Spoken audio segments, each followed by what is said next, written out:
नमस्कार दोस्तों, स्वागत है आप सभी को फिर से एक नए वीडियो में। तो दोस्तों आज की इस वीडियो में हम लोग फिर से आप सभी के बीच लेके आए हैं बिहार कंपार्टमेंटल परीक्षा 2026 में जो आपका 5 मई का परीक्षा होने वाला है, वो भी गणित का। इसका पीपीए ऑब्जेक्टिव प्रश्न आज की इस क्लास में हम लोग देखने वाले हैं।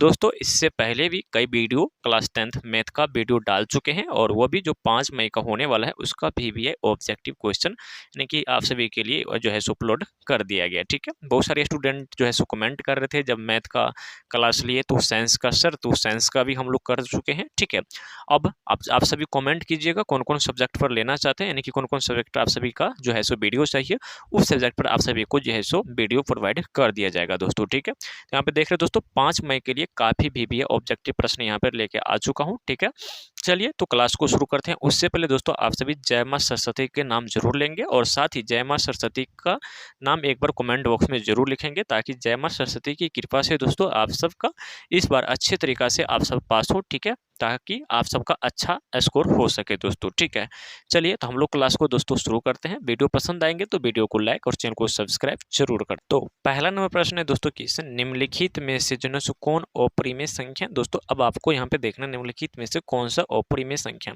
देखिए दोस्तों परिमेय संख्या क्या होता है, तो जिसे हम p बटा क्यू के रूप में लिख सकते हैं, ये हमारा होता है परिमेय संख्या।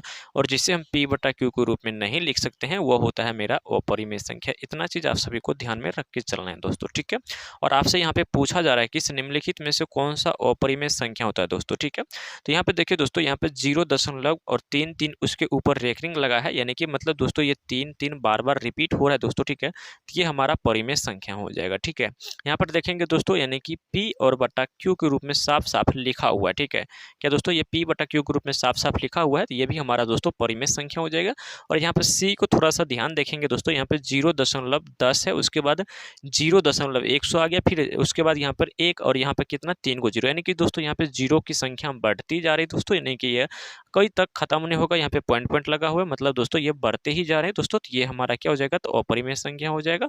ऑप्शन हमारा यहाँ से सी बिल्कुल सही आंसर हो जाएंगे। इतना चीज आप सभी को ध्यान में रख के चलना है, कोई समस्या कोई दिक्कत वाली बात नहीं है। चलिए दूसरा नया प्रश्न है दोस्तों, किस निम्नलिखित में से कौन सी संख्या अपरिमेय है। ठीक है, अब आपसे यहाँ से पूछा जा रहा है निम्नलिखित में से कौन सी संख्या दोस्तों अपरिमेय है। ठीक है, और फिर से आपको अपरिमेय संख्या पूछा जा रहा है। ठीक है, कुछ नहीं करना दोस्तों, इसको देखिए हम लोग रूट से अगर बाहर निकालते हैं ना, ठीक है, तो ये रूट से बाहर निकल जाएगा, यानी कि 6/8 आ जाएगा दोस्तों, यानी कि p बटा क्यू के रूप में लिखा चुका है। तो ये दोस्तों हमारा क्या हो जाएगा, ये अपरिमेय नहीं होगा बल्कि ये परिमेय होगा, तो ये हमारा होगा नहीं। ठीक है दोस्तों, अगर इसको हम रूट से बाहर निकालते हैं तो ये 3/7 ये भी बाहर निकल जाएगा। और दोस्तों हम इसको जब रूट से बाहर निकालते हैं तो 3/9 यानी कि ये भी हमको बाहर निकल जाएगा दोस्तों। सभी के सभी दोस्तों हमारा जो भी बाहर रूट के बाहर निकला है सभी के सभी हमारा परिमेय संख्या है। लेकिन हमसे क्वेश्चन में यहाँ पे दोस्तों अपरिमेय संख्या पूछा जा रहा है। यहाँ पे जो √3 देख रहे हैं ना, ये रूट से बाहर नहीं निकलेगा दोस्तों, जो कि हमारा ऑप्शन यहाँ से बी क्या हो जाएगा ना, अपरिमेय संख्या हो जाएगा। और साथ में ध्यान रखना है √5 आ जाए या फिर √7 आ जाए या फिर √2 आ जाए दोस्तों, ये सभी का सभी दोस्तों आपका अपरिमेय संख्या होता है। इतना बात आप सभी को ध्यान में रख के चलना है। ठीक है ना, कोई समस्या कोई दिक्कत नहीं, एक बार कमेंट करेंगे नो सर। चलिए उसके बाद यहाँ पे 3 नंबर क्वेश्चन देखेंगे दोस्तों, और 3 नंबर प्रश्न है कि इससे पाई 1 है दोस्तों। देखिए इससे पिछला बार वीडियो में भी बताया हूँ दोस्तों पाई क्या है। देखिए दोस्तों आपको अगर पाई पूछेगा तो वह सीधा सीधा वो अपरिमेय संख्या हो जाता है। लेकिन दोस्तों यहाँ पे अगर पाई का मान दे देता 22/7 दे देता दोस्तों, अब पूछता है यहाँ पे 22/7 दोस्तों आपको क्या है, तो यहाँ पे 22/7 दोस्तों यहाँ पे p/q के रूप में लिखा जा चुका है, यानी कि पाई क्या है, ये 22/7 दोस्तों यहाँ से आपका क्या हो जाएगा ना, तो ये आपका परिमेय संख्या हो जाएगा। लेकिन यहाँ पे सिर्फ पाई पूछ रहे दोस्तों, तो ये हमारा अपरिमेय संख्या हो जाएगा। आप सभी को ध्यान रखना, इतना बात कोई दिक्कत कोई समस्या वाली बात नहीं हो जाएगा, यानी कि ऑप्शन यहाँ से सी बिल्कुल राइट आंसर हो जाएगा। इतना बात ध्यान में रख के चलना है। ठीक है, चलिए 4 नंबर प्रश्न है कि इसे 2 या 2 से अधिक अभाज्य संख्याओं का मौसम क्या होता है तो क्या हो जाएगा। दोस्तों यहाँ पर देखेंगे 2 या 2 से अधिक अभाज्य संख्या का मौसम पूछ रहे हैं, तो आप सभी को दोस्तों हमेशा याद रखना, जब भी 2 या 2 से अधिक अभाज्य संख्या की मौसम की अगर बात हो रही है तो वो हमेशा हमेशा के लिए यानी कि 1 हो जाएगा दोस्तों, जो कि ऑप्शन यहाँ से आपका क्या हो जाएगा ना, ये बिल्कुल राइट आंसर हो जाएंगे। चलिए चलिए 5 नंबर प्रश्न देखेंगे दोस्तों। 5 नंबर प्रश्न है कि इस बहुपद 4x² माइनस में 4x प्लस में 1 के मूल का गुणनफल क्या होगा। देखिए दोस्तों, जब भी आपको गुणनफल की अगर बात किया जाए दोस्तों, तो वह होते हैं गुणनफल बराबर शून्य का गुणनफल। आपको याद रखना चाहिए दोस्तों, वो c/a होते हैं। इतना चीज आप सभी को दोस्तों ध्यान में रखना है। और ये a का मान होता है, और ये b का मान होता है, और ये c का मान होता है। c/a यानी कि 1 और बटा में a दोस्तों क्या है, तो a यहाँ पे 4 है दोस्तों, यानी कि 1/4 हो जाएगा दोस्तों। और जो कि हमारा ऑप्शन यहाँ पे सी में दिखाई दे रहा है 1/4, आपका सी बिल्कुल सही आंसर हो जाएंगे। इतना चीज आप सभी को मान के चलना है। कोई समस्या कोई दिक्कत नहीं होना चाहिए दोस्तों। आप सभी को आसानी से वीडियो को आसानी से आप सभी को देखना है, ठीक है ना। चलिए फोन को एनएफ यानी कि रोटेट कर लेंगे और आसानी से आप सभी देख सकते हैं, कोई समस्या नहीं है। चलिए, और मैं बिल्कुल आसान तरीका से बोल रहा हूँ ताकि आप सभी को समझने में कोई दिक्कत कहीं से भी ना होना चाहिए, ठीक है। चलिए 6 नंबर प्रश्न है दोस्तों कि यदि बहुपद px बराबर इतना के क्या है x² माइनस 3x प्लस 5 के मूल जो है ना अल्फा इंटू बीटा हो तो 1 प्लस अल्फा प्लस में 1/बीटा हो तो इसका मान क्या होगा। दोस्तों आपको कुछ नहीं करना है, यहाँ पे मैं एक तरीका बताता हूँ। यहाँ पे देखेंगे दोस्तों, ये a का मान हो जाता है, ये b का मान हो जाएगा, और ये आपका c का मान हो जाएगा। देखिए दोस्तों, जब भी आपको 1 प्लस अल्फा और प्लस 1/अल्फा प्लस में 1 प्लस बीटा के मान अगर आप सभी को दिखाई दे तो कुछ नहीं करना है दोस्तों। यहाँ से आपको क्या करना है, तो आप सभी को माइनस का b और बटा के यहाँ के c का फॉर्मूला लगा देना है। तो यहाँ पे देखेंगे दोस्तों, तो माइनस तो पहले से है ही, और यहाँ पे माइनस b कितना दोस्तों, तो यहाँ पे 3 है, यानी कि फिर से -3 यहाँ पे आ जाएगा, और बट्टा में c दोस्तों यहाँ से 5 हो जाएगा, ठीक है दोस्तों। तो ये माइनस माइनस प्लस हो जाएगा, यानी कि 3 और बट्टा में यहाँ से 5 आ जाएगा दोस्तों, जो कि हमारा यहाँ से ऑप्शन यहाँ से हमारा ए बिल्कुल सही आंसर हो जाएगा। इतना चीज आप सभी को मान के चलना है दोस्तों, ठीक है ना। चलिए क्या हो जाएगा, 3/5 हो जाएगा, जो कि ऑप्शन हमारा ए बिल्कुल राइट आंसर हो जाएंगे। चलिए 7 नंबर प्रश्न देखेंगे दोस्तों, और 7 नंबर प्रश्न है कि द्विघात बहुपद के शून्यकों की संख्या होती है। देखिए दोस्तों, यहाँ पे द्विघात बहुपद पूछा जा रहा है। आप सभी को इससे पहले भी वीडियो बताए थे, जब भी आप सभी को द्विघात बहुपद बोले तो द्विघात का मतलब होता है 2, और अगर त्रिघात का मतलब होता है 3, और रेखिक का मतलब होता है दोस्तों यहाँ 1, ठीक है। तो यहाँ से द्विघात पूछ रहा है, तो यहाँ पे हो जाएगा दोस्तों यहाँ से 2 बिल्कुल क्या हो जाएगा, सही आंसर हो जाएंगे। अगर हमसे दोस्तों यहाँ पे अगर त्रिघात बहुपद पूछता तो यहाँ से हमारा 3 बिल्कुल सही आंसर हो जाता। अगर यहाँ से हमको रेखिक बहुपद पूछता तो यहाँ से हमारा 1 इसका राइट आंसर हो जाता। लेकिन हमसे द्विघात बहुपद क्वेश्चन पूछा दोस्तों, यहाँ से हमारा सी बिल्कुल राइट आंसर हो जाएगा, यानी कि 2 बिल्कुल सही आंसर हो जाएंगे। इतना चीज आप सभी को मान के चलना है। चलिए 8 नंबर प्रश्न देखेंगे दोस्तों, और 8 नंबर प्रश्न का है कि एक द्विघात बहुपद x² माइनस x प्लस में 4 के शून्यक अल्फा इंटू बीटा हो तो अल्फा प्लस बीटा का मान होगा। तो दोस्तों इसमें भी आप सभी को कोई हरवाने कोई दिक्कत कहीं से भी आप सभी को नहीं होना चाहिए दोस्तों, ठीक है। इसमें भी देखेंगे ये हो जाता है a, और ये हो जाता है b, और ये हो जाता है हमारा c हो जाता है दोस्तों, ठीक है ना। इसमें भी फार्मूला लगाना है, यानी कि c और बटा a फार्मूला लगा देना है दोस्तों, यानी कि b और बटा c लगाना a लगाना है फार्मूला, ठीक है। तो यहाँ पे देखेंगे दोस्तों b क्या है माइनस के, और भागा इसमें 1 लगेगा, तो 9 डॉट यहाँ से हमारा 1 बिल्कुल राइट आंसर हो जाएंगे, जो कि हमारा दोस्तों क्या हो जाएंगे ना 8 का बिल्कुल यहाँ से हमारा ऑप्शन सी बिल्कुल राइट आंसर हो जाएंगे दोस्तों। ऑप्शन यहाँ से सी आंसर हो जाएंगे, ठीक है। चलिए 9 नंबर प्रश्न देखेंगे दोस्तों, कह रहा है कि इससे एक रेखिक समीकरण के घात होंगे दोस्तों। इससे पिछले क्वेश्चन में बताए थे ना, रेखिक बहुपद जब भी आ जाएंगे दोस्तों तो यहाँ से हमेशा घात 1 हो जाएंगे। अगर द्विघात आ जाएंगे दोस्तों तो उसका घात 2 हो जाएंगे, और त्रिघात आ जाएंगे तो उसका घात हमेशा के लिए 3 ही रहेगा दोस्तों, ठीक है। थोड़ा सा 1 मिनट रुकेंगे दोस्तों, मैं इसका थोड़ा सा कलर चेंज कर लेता ताकि आप सभी को बताने में सही समस्या सही दिक्कत हो। तो यहाँ पर रेखिक बहुपद पूछ रहा है दोस्तों, तो ये हमेशा के लिए यानी कि 1 हो जाएगा दोस्तों, यानी कि ऑप्शन यहाँ से क्या हो जाएगा ना, सी बिल्कुल सही आंसर हो जाएगा, कोई दिक्कत वाली बात नहीं है। चलिए 10 नंबर प्रश्न कर रहा है कि दोस्तों एक संख्या दूसरे से दोगुना है तो दोनों संख्या के योग 27 है तो क्या होगा। देखिए दोस्तों, एक संख्या यानी कि x और प्लस, ठीक है, दूसरी संख्या 2x और योग है ना, यानी कि दोनों को जोड़ दिया और इसका योग 27 है, ठीक है। तो यहाँ पे जोड़ेंगे दोस्तों तो ये हो जाएगा 3x, और बराबर में हो जाएगा दोस्तों यहाँ से 27। जब इसको काटेंगे तो x बराबर यहाँ से क्या हो जाएगा, यहाँ से हमारा 9 निकल कर आ जाएगा, यानी कि x का वैल्यू तो हमारा यहाँ पे 9 निकल के आ चुका है। लेकिन हमको दूसरी संख्या निकालना है दोस्तों, यहाँ से क्या हो जाएगा, तो यहाँ पे 2x यानी कि 2, और x के जगह पर दोस्तों यहाँ पे हम लोग 9 रखेंगे, यानी कि 9 दूना 18 हो जाएगा। तो देखेंगे दोस्तों यहाँ पे x यानी कि पहली संख्या 9 आया है और दूसरी संख्या 18 आया है, और यहाँ पे हमारा ऑप्शन दोस्तों यहाँ पे 9 और 18, यानी कि ऑप्शन यहाँ से दोस्तों ए बिल्कुल राइट आंसर हो जाएंगे। इतना चीज आप सभी को याद में रख के चलना है, ठीक है ना। चलिए उसके बाद 11 नंबर क्वेश्चन देखेंगे दोस्तों, और 11 नंबर क्वेश्चन कह रहा है कि इस 4x प्लस में पी वाई प्लस 8 बराबर 0 और 2x प्लस में 2y बराबर प्लस में 2 बराबर इतना के मान के पी के किस मान के लिए जो अद्वितीय हल होंगे।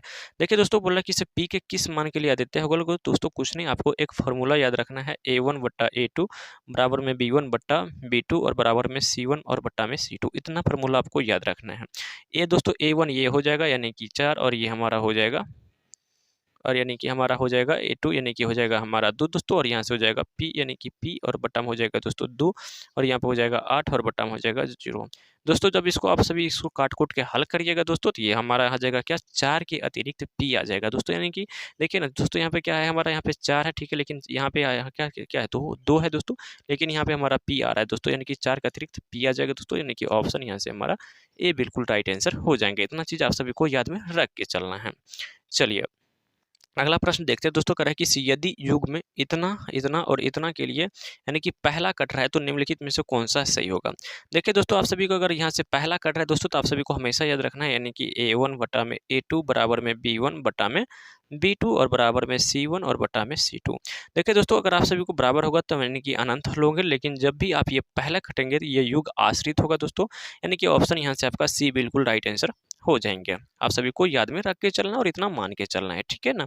चलिए 13वां प्रश्न है दोस्तों कि यदि x प्लस में 2y माइनस में 5 बराबर 0 हो तो ए एक्स प्लस में इतना का जो है ना क्या हो जाएगा, अनंत हल होगा। तब दोस्तों कुछ नहीं करना है, आपको a1 बट्टा a2 बराबर b1 बट्टा b2 बराबर c1 बट्टा c2 फॉर्मूले पर बैठा देना है। तो यहाँ पर अगर a1 बट्टा a2 बराबर रख बैठाएंगे तो यहाँ पर हो जाएगा दोस्तों a1 और बट्टा हो जाएगा यहाँ पे a2 और बराबर हो जाएगा b1 और यहाँ पर हो जाएगा आपका b2, ठीक है। और उसके बाद यहाँ पर a1 और c1 और बटा हो जाएगा यहाँ पे c2, ठीक है। यहाँ पर देखेंगे तो a1 हमारा यहाँ पे x है और बटा यहाँ पे a2 हमारा कितना है दोस्तों, तो यहाँ पर भी a2 हमारा क्या हो जाएगा दोस्तों, कुछ नहीं है तो 1, और यहाँ पे हमारा हो जाएगा 1। उसके बाद दोस्तों यहाँ पे 2 है, और उसके बाद यहाँ पे b2 देखेंगे तो यहाँ पे 1 माइनस 2 है। जब दोस्तों इनको आप सभी सॉल्व करिएगा तो यहाँ पे हो जाएगा a और प्लस में b और बराबर यहाँ से हो जाएगा दोस्तों हमारा क्या हो जाएगा 0। क्योंकि हमारे पास उतना जगह नहीं, इसको सॉल्व नहीं करेंगे, इसको यहीं रहने देते हैं दोस्तों, ठीक है। तो ये क्या हो जाएगा, ऑप्शन यहाँ से डी हो जाएगा। इसको आप सभी सॉल्व कर लीजिएगा, देख लीजिएगा, इतना ही आंसर आएगा, ठीक है। चलिए अब यहाँ पे 14 नंबर प्रश्न देखेंगे दोस्तों, कह रहा है कि यदि x बराबर दोस्तों यहाँ पर क्या हो जाएगा, √56 प्लस √56 प्लस √56 का जो है मान क्या होगा दोस्तों, ठीक है। तो यहाँ पे देखेंगे दोस्तों जब भी आप सभी को इतना आ जाएगा तो इस फॉर्मूले को आप सभी को याद रखना है, ठीक है। 14 नंबर क्वेश्चन में इसमें देखिए रूट अंडर क्या आ रहा है दोस्तों 56, और सभी के सभी यहाँ पे प्लस लगा हुआ है, ठीक है। तो इसको थोड़ा सा ट्रिक के माध्यम समझेंगे। यहाँ पे सभी के सभी क्या है, फॉर्मूले लगा, यहाँ पर देखेंगे दोस्तों ये कितना से कट रहा है, ठीक है। यहाँ पे देखेंगे 7 है, और यहाँ पर भी देखेंगे दोस्तों यहाँ पे 7, सभी के सभी 7 और यहाँ से 8, यानी कि दोस्तों यहाँ से माइनस का 7 और प्लस का 8, यानी कि ऑप्शन हमारा क्या हो जाएगा दोस्तों, ये बिल्कुल यहाँ से सही आंसर हो जाने वाले हैं। चलिए अब यहाँ पर अगला प्रश्न देखेंगे, और 15 नंबर क्वेश्चन है कि यदि समीकरण एक्स स्क्वायर प्लस में 4x प्लस में m बराबर 0 के मूल वास्तविक और समान हो तो m के लिए कौन सा मान सही होगा। क्वेश्चन दोस्तों देखिए यहाँ पे ऑप्शन दे रखे हैं, m के लिए कौन सा मान सही होगा दोस्तों, तो m बराबर क्या होना चाहिए, m से बड़ा होना चाहिए, m से कभी भी छोटा नहीं और ना ही m के बराबर, यानी कि m से बड़ा होना चाहिए दोस्तों, यानी कि ऑप्शन क्या हो जाएगा, यहाँ से b बिल्कुल सही आंसर हो जाएंगे। 16 नंबर प्रश्न है दोस्तों कि यदि समीकरण इतना का जो है मूल समान हो तो मूल क्या होगा। देखिए दोस्तों इसका मूल समान है तो मूल क्या होगा दोस्तों, तो यहाँ पे ये a हो गया, ये b हो गया और ये c हो गया।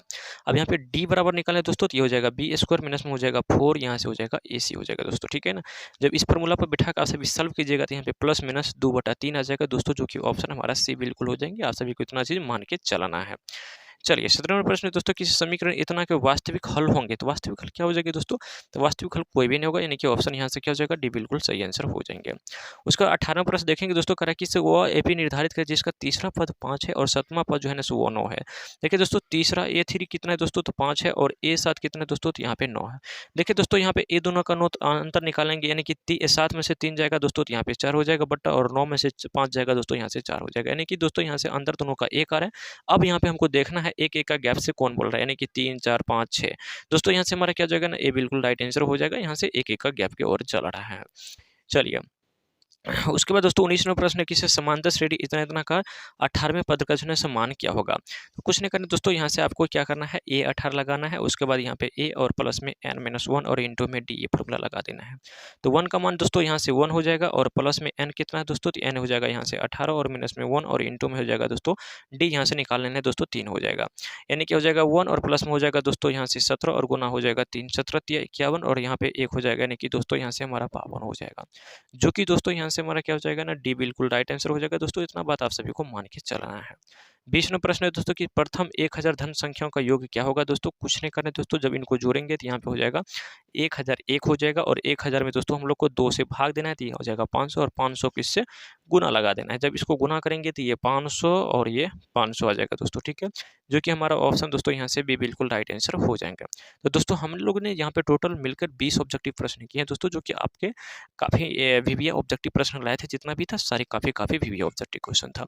अगर अभी तक भी इससे पहले का वीडियो नहीं देखे दोस्तों, तो आप सभी जाके देख लीजिएगा, ठीक है, और चैनल को विजिट करके अगर आप सभी को वीडियो पसंद है दोस्तों, वीडियो को लाइक और चैनल को सब्सक्राइब जरूर करेंगे। अगर आप सभी को किसी भी टॉपिक पर वीडियो चाहिए तो आप सभी कमेंट करेंगे, उसमें मेरा प्रयास रहेगा आप सभी के बीच वो टॉपिक लेके आऊँ।